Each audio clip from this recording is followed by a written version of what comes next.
नमस्कार. लग्नाची बेडी या मालिकेच्या आजच्या भागामध्ये मी तुम्हा सर्वांचे अगदी मनपूर्वक स्वागत करते.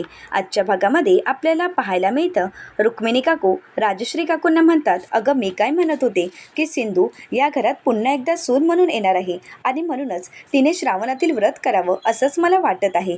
तर आता राजश्री काकू रुक्मिणी काकूंना म्हणतात, तिला विचारायला काहीच हरकत नाही. रुक्मिणी काकू म्हणतात, अगं विचारायची काय गरज आहे, विचारतेस कशाला? घरच्या सुनेने घरावरील संकट दूर करायचं असेल तर घरची सून म्हणून मोठ्या सुनेला मी ज्याप्रमाणे करते त्याचप्रमाणे उपवास व्रत करावा लागेल. आणि अगं असं काहीच नाही आहे आणि तिचं वय अगदी तरुण आहे, तिला जमेल. आणि पूजा केल्यावर देव आपल्याला आणि आपल्या कुटुंबाला भरभरून आशीर्वाद देतील आणि तेच तर आपल्याला हवं आहे. आणि हो, खरंच ती जर पूजा करेल तर खरंच खूप योग्य आहे, कारण घरचे रीतिरिवाज परंपरा सिंधूलाच पुढे चालू ठेवायचे आहेत. घरची मोठी सून म्हणून तिलाच तर जबाबदारी पार पाडायची आहे. एकदा का सिंधूला मोठ्या सुनेची जबाबदारी पार पाडायला येत असेल, तिला ती जबाबदारी जमली की मग मी निवृत्ती घ्यायला अगदी मोकळी. आता हे ऐकून राजश्री काकूंना आनंद झालेला असतो. राजश्री काकू रुक्मिणी काकूंना विचारतात, वहिनी तुम्ही खरंच सिंधूला तुमचं स्थान देणार आहात का? तर आता राजश्री काकूंना रुक्मिणी काकू म्हणतात, हो ग, हे काही विचारणं झालं का? तर आता हे ऐकल्यानंतर राजश्री काकूंना खूप आनंद झालेला असतो. राजश्री काकू मनाशीच म्हणतात, वहिनींनी सिंधूला स्वीकारलं हे खरंच खूप मला ऐकूनच बरं वाटलं आहे. सिंधूला श्रावणातील सोमवाराचं व्रत सांगायला हवं. तिने जर उपवास केले तर खरंच वहिनींच्या मनात पुन्हा एकदा ती स्थान निर्माण करू शकते आणि ही तिच्यासाठी चांगली संधी आहे. परंतु हे व्रत सिंधूला जमेल का? मला खरंच भीती वाटत आहे. तर आता रुक्मिणी काकू विचारतात, काही म्हणालीस का? तर आता राजश्री काकू म्हणतात, नाही काहीच नाही. रुक्मिणी काकू म्हणतात, हे बघ, तिला जर जमणार नसेल तर मला आत्ताच सांग, कारण नंतर माघार घेतली तर ती मला चालणार नाही. तर तसं असेल तर मी करेन, कारण आजपर्यंत हे व्रत मीच करत आले आहे. त्यामुळे तिला जर जमत नसेल तर मला नक्कीच सांग. तर आता रुक्मिणी काकूंना राजश्री काकू म्हणतात, थांबा वहिनी, मी नक्कीच सिंधूशी बोलेन आणि सिंधू हे व्रत नक्की करेल. मी तुम्हाला शब्द देते की सिंधू हे व्रत करेल, अगदी तुम्ही करता तसंच. आता हे ऐकून रुक्मिणी काकूंना खूप आनंद झालेला असतो. आता रुक्मिणी काकू मनाशीच म्हणतात, कृष्णा तू मला काय म्हणतेस फडफड, परंतु हीच फडफड आता तुला तडफडायला लावणार आहे. तुला जर तडफडायला नाही लावलं तर रुक्मिणी रत्नपारखी नाव नाही लावणार आणि तू स्वतःहूनच हे घर सोडून जाणार आणि मग मी माझ्या राघवसाठी मला हवी तशी मुलगी या घरात सून म्हणून घेऊन येणार आहे. असं म्हणत रुक्मिणी काकू खूप खुश असतात. तर दुसरीकडे पाहायला मिळतं, सिंधूला तिचं अंकुर न भेटल्यामुळे तिला खूप वाईट वाटत असतं. आता सिंधू खूप रडत असते. सिंधूला अंकुरच्या जन्माचे क्षण आठवत असतात. अंकुरचा जन्म झाल्यानंतर सिंधू आणि राघवच्या चेहऱ्यावरचा असलेला आनंद तिला आठवत असतो. राघवला झालेला आनंद, राघवने काढलेला सेल्फी आणि राघव म्हणालेला असतो की आता आपल्या रूममध्ये आपला फॅमिली फोटो लागणार आहे. आता संकेतची घेतलेली भेट, हे सगळं काही सिंधूला आठवत असतं. तर ती आता बाप्पाला प्रार्थना करत म्हणते, बाप्पा प्लीज माझ्या अंकुरला परत आण. इतकी वर्ष मी अंकुरशिवाय कशी काढली, मी कशी राहिली हे मला माहीत आहे. परंतु माझा अंकुर आता जिवंत आहे हे कळल्यावर राहणं खरंच खूप कठीण आहे. तो कुठे आहे, तो कसा आहे, मला तर काहीच माहीत नाही. परंतु आता बस, मी माझ्या अंकुरशिवाय नाही राहू शकत. प्लीज बाप्पा, माझा अंकुर लवकरात लवकर मला परत दे. काही झालं तरी मी माझा अंकुर मिळवणारच. आता असं म्हणत सिंधूला अश्रू अनावर होतात. सिंधू खूप रडत असते. आता त्याच वेळी राघव हा सिंधूच्या रूम समोरून जात असतो. आता राघवला सिंधूचा रडताना आवाज येतो आणि म्हणूनच राघव तिथे उभा राहतो आणि आवाज ऐकतो. तर खरंच सिंधू खूप रडत असते. आता राघव आवाज देत म्हणतो, कृष्णा तू रडतेस का? आता मात्र सिंधू शांत होते. तर त्यानंतर राघव सिंधूला आवाज देत म्हणतो, कृष्णा हे बघ, तू रडू नकोस, काही होणार नाही. अगं तुझा जर काही प्रॉब्लेम असेल तर मला सांग, तू रडू नकोस, मी तुझ्यासोबत आहे आणि या सगळ्यातून मी तुला बाहेर काढणार आहे. मी तुला प्रॉमिस देतो की मी तुला असं रडताना नाही पाहू शकत आणि या सगळ्यातून मी तुला बाहेर काढणार. मी तुला मदत करेन, फक्त प्लीज जे काही घडलं आहे ते मला सांग. तर आता सिंधू विचार करते की काय करू. मी सांगू का राघवना, सावी संकटात आहे, अंकुर जिवंत आहे, तो कुठे आहे, तो कसा आहे, काहीच माहीत नाही. परंतु या सगळ्याला तुमची मैत्रीणच जबाबदार आहे. हे आत्ता मला तुम्हाला सांगावंसं वाटत आहे, परंतु आत्ता जर मी तुम्हाला सांगितलं तर मग परंतु नाही राघव, मी तुम्हाला आता काहीच सांगू शकत नाही. खूप वेळा माझ्या मनात आलं की तुम्हाला सांगावं. आता त्या मधूला ओढत तुमच्यासमोर आणावं आणि तिला विचारावं, राघवला मिळवण्यासाठी आणखीन किती खालच्या थराला जाणार आहेस? माझ्या त्या निष्पाप मुलांना तू का वेठीस धरत आहेस? तुला लाज नाही का वाटत? अगं त्या निष्पाप मुलांचा यामध्ये बळी देण्याचा तू का प्रयत्न करत आहेस? परंतु राघव आता मी तेही करू शकत नाही, कारण तुमची मैत्रीण मधू खूप खोटं बोलते आणि मधू कधीही खोटं बोलू शकते, त्यामुळे ती सत्य कधीही समोर आणणार नाही. मला माहीत आहे खोटं बोलणं हा मधूचा स्वभाव आहे आणि सावी आणि अंकुर तिच्या ताब्यात आहेत आणि आता जर मी तुम्हाला सांगितलं तर तुम्ही काहीही करू शकता, ते मलाही माहीत नाही आणि मी काहीच सांगू शकत नाही. आणि असं जर मी केलं तर मात्र मधू सावध होईल आणि सावी आणि अंकुरचा जीव धोक्यात आहे. नाही राघव, मी तुम्हाला आता काहीच सांगू शकत नाही, ही रिस्क मी नाही घेऊ शकत. आता तेवढ्यातच राघव आवाज देत म्हणतो, कृष्णा अगं बोल ना, काय झालं आहे? असं म्हणत तो कृष्णाचा दरवाजा वाजवत असतो. आता त्याच वेळी कृष्णा बाहेर येते आणि विचारते, लंबू काय झालं? तर आता राघवा सिंधूला म्हणतो, कृष्णा तू रडत होतीस ना?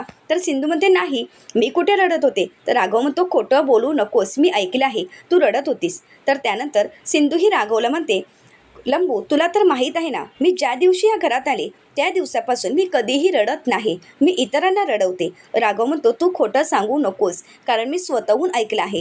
मला खरं खरं सांग, तू जर मला खरं सांगितलं तर मी खरंच तुझी मदत करेन. खरंच माझ्यावर विश्वास ठेव, मी तुला असं एकटं नाही सोडणार, मी खरंच तुझी मदत करेन. फक्त तुझा जो काही प्रॉब्लेम असेल तो मला सांग. आता सिंधू ही राघवकडे पाहत असते. आता राघवची ती तळमळ पाहून सिंधूलाही खूप वाईट वाटत असतं, परंतु मुद्दामून सिंधू हसण्याचं नाटक करते. राघव विचारतो, काय झालं, तू का हसत आहेस? अगं तू तर रडत होतीस ना? तर आता राघव म्हणतो, खरं सांग तू का रडत होतीस? तर आता सिंधू ही राघवला म्हणते, अरे मी का रडत असेल सांग ना. अरे लंबू मी का रडू, आणि तुला माहीत आहे का मी का रडत होते? असं म्हणत सिंधू आता राघवला खोटं कारण देत म्हणते, लंबू कसं आहे ना, आता आपलं वेडिंग आहे आणि वेडिंगमध्ये रडू तर आलंच पाहिजे, आणि जर रडू आलं नाही तर मग, कारण आजकालच्या मुली लग्नामध्ये रडत नाहीत आणि मग आजूबाजूच्या लोकांमध्ये चर्चा रंगतात की बघ ही मुलगी स्वतःच्या लग्नात रडतही नाही. आणि म्हणूनच मला कोणी नावं ठेवायला नको, यासाठीच तर मी प्रॅक्टिस करत होते रडण्याची. आता मात्र राघवच्या लक्षात येतं की सिंधू हे सगळं काही खोटं बोलत आहे आणि म्हणूनच राघव हा कृष्णाला म्हणतो, कृष्णा समोरच्याला पचावं इतकंच खोटं बोलावं, कारण कसं आहे ना, तू जे काही बोलत आहेस ते सगळं काही खोटं आहे हे मला चांगलंच कळत आहे. आणि एक गोष्ट विसरू नकोस, तू IPS ऑफिसरशी बोलत आहेस आणि IPS ऑफिसरशी खोटं बोलू शकत नाहीस. आणि कसं आहे, तुझे डोळे आणि तू जे काही बोलत आहेस ते मॅच होत नाही. तर आता सिंधू ही राघवला विचारते, लंबू तू मला एक सांग, थोबाड बघून भविष्य सांगणारी जी लोकं असतात ना, तसं तुझं आहे का? डोळे बघून भविष्य सांगतोस? तर त्यानंतर राघव सिंधूला म्हणतो, तू कितीही काही सांगण्याचा प्रयत्न कर, परंतु तू जे काही बोलत आहेस त्यावर माझा विश्वास बसत नाही. तर सिंधू ही राघवला म्हणते, तुला जर विश्वास नसेल तर आपल्याला काही फरक पडत नाही, परंतु आपण जे काही सांगत आहोत ते अगदी 100% खरं आहे. तर त्यानंतर राघव सिंधूच्या जवळ जात असतो. तर सिंधू ही राघवला म्हणते, लंबू अरे तू काय करतोयस, अजून आपलं लग्न झालं नाही, तू काय करतोयस? असं म्हणत ती मागे मागे जात असते. तर राघव तिच्या समोर उभा असतो. आता राघव सिंधूला म्हणतो की हो मला वाचता येतात, डोळे वाचता येतात, आणि स्पेशली तुझे डोळे, कारण तुझ्या मनात जे चालू असतं तेच तुझ्या डोळ्यात स्पष्ट दिसत असतं आणि तू सांगितलं नाही तरी मला कळतं. तर आता सिंधू ही राघवला म्हणते, तुला कळतं ना, मग आपण जे काही शोधत आहोत ते आपल्याला कधी सापडेल हे तू सांगू शकशील का? तर आता राघव सिंधूचा हात पकडतो आणि सिंधूला म्हणतो की त्यासाठी आपल्याजवळ एक ट्रिक आहे. सिंधू विचारते की कोणती? तर आता राघव सिंधूला म्हणतो की डोळे बंद कर. असं म्हणत राघव सिंधूचाच हात सिंधूच्या डोळ्यावर ठेवत म्हणतो, आता हात असाच ठेवायचा आणि डोळे बंद करायचे. दीर्घ श्वास घे. आता राघव ज्याप्रमाणे सांगेल त्याप्रमाणे सिंधू करत असते. राघव सिंधूला म्हणतो, दीर्घ श्वास घेऊन झाल्यानंतर तुला जे काही हवं आहे, तू जे काही शोधत आहेस ते डोळ्यासमोर आण. तर आता सिंधू ही अंकुरचा चेहरा आठवते. आता अंकुरचा चेहरा सिंधूच्या डोळ्यासमोर येतो. तर त्यानंतर राघव सिंधूला म्हणतो, तुझ्या मनात जे काही आहे ते पूर्ण करण्यासाठी एकनिष्ठ आणि एका गोष्टीवर लक्ष केंद्रित कर. आता सिंधू ही राघव ज्याप्रमाणे सांगेल त्याप्रमाणे फोकस करत असते. राघव तिला म्हणत असतो की जे काही तुझ्या डोळ्यासमोर चित्र येत आहे त्याजवळ आता फोकस कर. तर त्यानंतर सिंधूला अंकुरसोबतचे घालवलेले क्षण आठवत असतात. तर त्यानंतर अंकुरला घेऊन घर सोडून जात असतानाचे क्षण सिंधूच्या डोळ्यासमोर येतात. तर आता हे सगळं काही सिंधू आठवत असते. तर आता राघव सिंधूला म्हणतो, हे सगळं काही आठवल्यानंतर या गोष्टीला नव्याने शोधण्याचा प्रयत्न कर. तर आता सिंधूला ते सर्व क्षण आठवतात. राघवचं बोलणं तिला पटत असतं. आपला झालेला अपघात तिला आठवतो. राघव तिला म्हणतो, आता सगळं काही तुझ्या समोर असेलच ना? तर सिंधू मानेनेच होकार देते. आता राघव म्हणतो, मग मी सांगितल्याप्रमाणे पुन्हा एकदा नव्याने सगळं काही शोधण्याचा प्रयत्न कर. तर आता सिंधू हॉस्पिटलमध्ये रजिस्टरचा शोध घेत असलेले क्षण तिला आठवतात की आपला अंकुर जिवंत आहे हे कळाल्यानंतर तो कुठे आहे हे शोधण्यासाठी तिने केलेले प्रयत्न तिला आठवतात. डॉक्टरांच्या मदतीने ती रजिस्टरपर्यंत पोहोचलेली असते हे सगळं काही तिला आठवत असतं. तर त्यानंतर राघव तिला म्हणत असतो की आपण जे काही नव्याने शोधत असतो आणि आपल्या आयुष्यात जे काही प्रॉब्लेम असतात ते आपल्या अंतर्मनाला माहीत असतात आणि कधीही आपण अंतर्मनाचं ऐकायचं, कारण कधीकधी काय होतं की आपण आपल्या अंतर्मनाचं ऐकत नाही आणि ते समोरच असतं, परंतु जे संकट आपल्या समोर उभं राहतं तेव्हा द्विधा मनस्थिती आपली निर्माण होते. परंतु तेव्हा आपल्या अंतर्मनाचा आपण मार्ग शोधावा, कारण आपलं अंतर्मन आपल्याला मार्ग दाखवत असतं. आता राघवचं बोलणं ऐकत असताना सिंधू सगळं काही इमॅजिन करत असते, सगळं काही तिच्या डोळ्यासमोर येत असतं. तर राघवच्या बोलण्यानुसार ती सगळं काही आठवत असते. राघव तिला म्हणतो, आपल्यापुढे जर कुठलाच मार्ग नसेल तर आपण आपल्या अंतर्मनाचा आवाज ऐकला पाहिजे. तर सिंधूला त्या फाईलमधील नाव आठवतं. तर राघव हा सिंधूला म्हणत असतो, जर आपण आपल्या अंतर्मनाचं ऐकलं तर आपला मार्ग कधीही चुकू शकत नाही, कारण आपलं मन आपल्याशी कधीही खोटं बोलत नाही. तर त्यानंतर सिंधू ही विचार करत म्हणते, म्हणजे मी जे नाव पाहिलं ते चुकीचं होतं, कारण ती शाई पसरली होती आणि म्हणूनच मला चुकून अंकुशऐवजी अंकुर वाटलं. म्हणजे अंकुरची माहिती तिथेच असणार आहे, तिथेच एखादं रजिस्टर असणार आहे आणि मला ते शोधावं लागणार आहे आणि आता ते मी शोधणारच आहे. तर मार्ग मिळताच सिंधू डोळ्यावरचा हात बाजूला करते आणि लगेच राघवला मिठी मारते. तर त्यानंतर सिंधू ही राघवला म्हणते, लंबू तुला मी एक सांगू का, तू खरंच तुझा प्रोफेशनल चुकीचं निवडलंस. राघव विचारतो, मग माझं प्रोफेशनल काय असायला हवं होतं. तर सिंधू ही राघवला म्हणते, तू पोलीस नाही तर मनाचा डॉक्टर असायला हवा होतास. राघव हा सिंधूला म्हणतो, नाही कृष्णा, त्यापेक्षाही महत्त्वाचं होतं ते म्हणजे जादूगार. मी जादूगार असतो तर किती छान झालं असतं. तर आता सिंधू ही राघवला विचारते, मग तू काय केलं असतं लंबू. तर राघव हा सिंधूला म्हणतो की तुझ्या मनातलं ओळखण्याचा प्रयत्न केला असता आणि तुझ्या मनातलं मला ओळखता आलं असतं. आज तू का रडत होतीस हे मला कळालं असतं. परंतु खरंच आता मला वाटत आहे की खरंच तू माझ्यापासून काहीतरी लपवण्याचा प्रयत्न करत आहेस. परंतु प्लीज तू मला सांगू शकतेस, माझ्यावर विश्वास ठेव. तू जर सांगितलं तर आपण एकत्र मिळून त्या सगळ्यावर मार्ग काढू शकतो आणि मी तुझ्यासोबत कायम आहे. आणि जोपर्यंत आता तू मला सत्य सांगत नाही तोपर्यंत आता मी कुठेही जाणार नाही. तू मला सत्य सांगावंस असंच मला वाटत आहे, तोपर्यंत मी कुठेच जाणार नाही. आता राघव मात्र तिथेच उभा असतो. आता सिंधू ही राघवला विचारते, मी सांगू का. राघव म्हणतो, हो प्लीज सांग ना. तर त्यानंतर सिंधू ही खोटं बोलत राघवला म्हणते, आपण वेडिंगच्या साडीवरचा ब्लाऊज शोधत आहोत, तू मला मदत करशील का. आता मात्र राघव दचकतो. आता सिंधू विचारते, काय झालं, बोल ना लंबू, करशील का मदत. परंतु आता राघव काही न बोलता तिथून निघून जातो. आता सिंधू ही राघवला थांबवण्याचा प्रयत्न करत असते, परंतु सिंधूच्या बोलण्याने राघव काही थांबत नाही, कारण सिंधू त्याला खोटं बोलत असते हे राघवच्या लक्षात आलेलं असतं.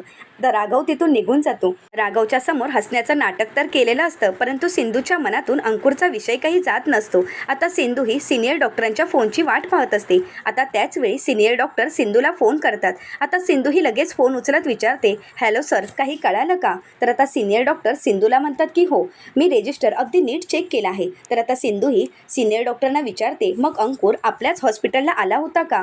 तर आता सिनियर डॉक्टर सिंधूला हो असं म्हणतात. आता सिंधू खुश होत म्हणते, मग आता तो कुठे आहे, कोणाजवळ दत्तक दिला आहे आणि कोणी दत्तक घेतला आहे. तर आता सिनियर डॉक्टर सिंधूला म्हणतात की त्याला कोणीही दत्तक घेतलं नाही, तर तो आता आश्रमात आहे. तर आता हे ऐकून सिंधूला धक्काच बसतो. सिंधू विचारते की कुठल्या आश्रमात. तर सिनियर डॉक्टर म्हणतात की मी तुम्हाला आताच मेसेज करतो. तर आता सिंधू म्हणू लागते, सर मी तुमचे उपकार कधीही विसरणार नाही. आता मी लवकरात लवकर माझ्या अंकुरला घरी घेऊन येणार आहे. तर सिनियर डॉक्टर सिंधूला म्हणतात, डॉक्टर सिंधू, तुमची आणि अंकुरची भेट व्हावी हीच तर माझी इच्छा आहे आणि तुम्हाला आता कोणतीही मदत हवी असेल तर मला नक्की सांगा, मी तुम्हाला मदत करायला तयार आहे. आता मात्र सिंधू खुश होते.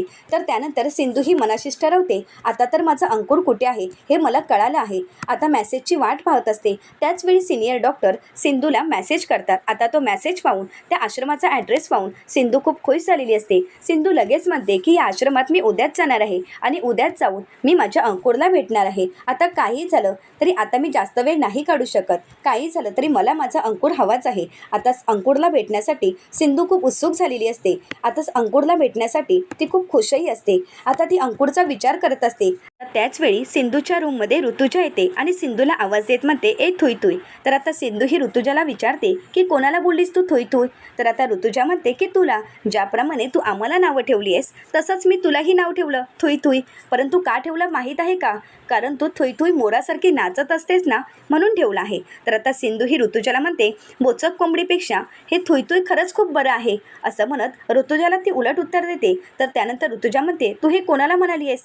ऋतुजाला सिंधू म्हणते, तुला म्हणाले. तर आता सिंधू ही ऋतुजाला म्हणते, एक मिनिट, आता तू माझ्या टायमाची खोटी करू नकोस. तुला काही बोलायचं आहे का? तर बोल आणि इथून निघून जा. तर आता ऋतुजा ही सिंधूला म्हणते, कसं आहे ना, वैमी साहेबांनी तुला बोलवलं आहे. तर त्यानंतर सिंधू म्हणते, बोचक कोंबडी. तर आता ऋतुजा म्हणते, मला तू बोचक कोंबडी म्हणालीस का? तर सिंधू म्हणते की हो बोलली, कारण तुझं वागणंच तसं आहे आणि म्हणूनच मी तुला बोचक कोंबडी म्हणाले. तर त्यानंतर ऋतुजा म्हणते, आता तू मला शिकवू नकोस. आता तुझी ही चिव वैनी साहेबच बंद करणार आहेत. चल बघू. तर आता सिंधू ही रुक्मिणी काकूंच्या समोर येते आणि रुक्मिणी काकूंकडे पाहून ती जोरजोरात हसू लागते. तर आता रुक्मिणी काकू सिंधूला विचारतात, दात काढायला काय झालं? तर आता सिंधू ही रुक्मिणी काकूंना उत्तर देत म्हणते, फड मी आता तुला सांगू का, तू कशी बसली आहेस? अगदी साऊथ स्टाईल हिरो बसतात ना फिल्ममध्ये, त्याचप्रमाणे बसली आहेस. असं वाटत आहे की फिल्मच चालू आहे आणि व्हिलन बसला आहे आणि व्हिलनचा चमचा हिरोईनला घेऊन आला आहे. आणि फडफड आता आपल्याला फायटिंग करायची आहे का? तसं असेल तर तू बिंदास सांग, आपण तर कायमच रेडी असतो फायटिंग करायला. कसं आहे, आता तू सांगितलं फायटिंग करायची आहे तर मग मी तुझ्या मानगुटीवर बसू शकते आणि कसं आहे, तुला तरा उलटा सुलटा गोल फिरवूही शकते. मग तर झालं. तर आता मात्र रुक्मिणी काकूंना राग येतो. रुक्मिणी काकू विचारतात, झालं तुझी बडबड करून, आता मी बोलणार तू ऐकायचं, एकदम गप्प बसायचं. आता मात्र रुक्मिणी काकूंचा शब्द पाळत सिंधू ही तोंडावर बोट घेते आणि शांतपणे बसून असते. तर आता रुक्मिणी काकू सिंधूला विचारतात, कृष्णा तुला लग्न करून या घरची सून व्हायचं आहे का? परंतु सिंधू काहीच बोलत नाही. तर आता रुक्मिणी काकू सिंधूला म्हणतात, तुला बोलायला काय झालं आहे, हात काढ. तर आता सिंधू म्हणू लागते, फडफड तूच तर म्हणाली होतीस ना गप्प बस, मग मी गप्प बसली. तू ज्याप्रमाणे सांगितलं त्याप्रमाणे मी केलं आहे. आता मात्र रुक्मिणी काकूंचा मनस्ताप होतो. आता रुक्मिणी काकू सिंधूला म्हणतात, आता बोल, तुला या घरची सून व्हायचं आहे का? तर आता सिंधू म्हणू लागते, सवालच नाही, आपल्याला तर या घरची सूनच व्हायचं आहे आणि त्यासाठी आपण किती प्लॅन केली आहेत. ते ड्रेस ढोल ताशा सगळं काही रेडी आहे आणि आपण लग्नासाठी अगदी तयार आहोत. तर आता रुक्मिणी काकू सिंधूला म्हणतात, हो ना कृष्णा, तुला या घरची सून व्हायचं आहे ना, मग त्याआधी या घरची सून होण्यासाठी तू योग्य आहेस का हे तुला सिद्ध करावे लागेल. आता मात्र रुक्मिणी काकूंचं हे बोलणं ऐकून सिंधूला धक्काच बसतो. तर पुढील भागामध्ये आपल्याला पाहायला मिळतं, अंकुरचा शोध घेण्यासाठी सिनियर डॉक्टरांनी सांगितल्याप्रमाणे सिंधू ही त्या आश्रमामध्ये पोहोचलेली असते. तर आता आश्रमातील सर सिंधूला विचारतात की मॅडम कोणती तारीख होती? तर सिंधू म्हणते की 16 ऑगस्ट. तर आता ते सर्व रेकॉर्ड बाहेर काढतात आणि रेकॉर्ड चेक करत सिंधूला म्हणतात, मॅडम या दिवशी अनेक मुलं मुली या आश्रमामध्ये दाखल झाले होते. आता हे ऐकून सिंधूला तर आनंद झालेला असतो. तर आता सर म्हणतात, परंतु दाखल झालेल्या मुलांपैकी एकही मूल आता या जगात नाही. आता हे ऐकून सिंधूला धक्काच बसतो. तर आता सिंधूला काय करावं काहीच कळत नसतं. तर त्यानंतर आश्रमातील ते सर मधूला भेटायला येतात आणि मधूला म्हणतात, 9 वर्षापूर्वी वाचलेला मुलगा तुम्हाला आठवतो का? तर आता मधू विचारते, त्याचं काय? तर आता ते सर मधूला म्हणतात, कारण एक बाई त्याचा शोध घेण्यासाठी आश्रमात आली आहे. आता हे ऐकून मधूला धक्काच बसतो. आता मधूला कळेल का की कृष्णा त्याचा शोध घेण्यासाठी गेली आहे आणि कृष्णाला कळेल का या सगळ्या मागे मधूच आहे? आता हे पाहण्यासाठी चॅनलला नक्कीच सबस्क्राईब करा. आजचा व्हिडिओ तुम्हाला कसा वाटला हे कमेंट करून नक्कीच कळवा. आजचा व्हिडिओ जर आवडला असेल तर व्हिडिओला लाईक करायला विसरू नका आणि व्हिडिओ पाहिल्याबद्दल तुम्हा सर्वांचे अगदी मनपूर्वक धन्यवाद.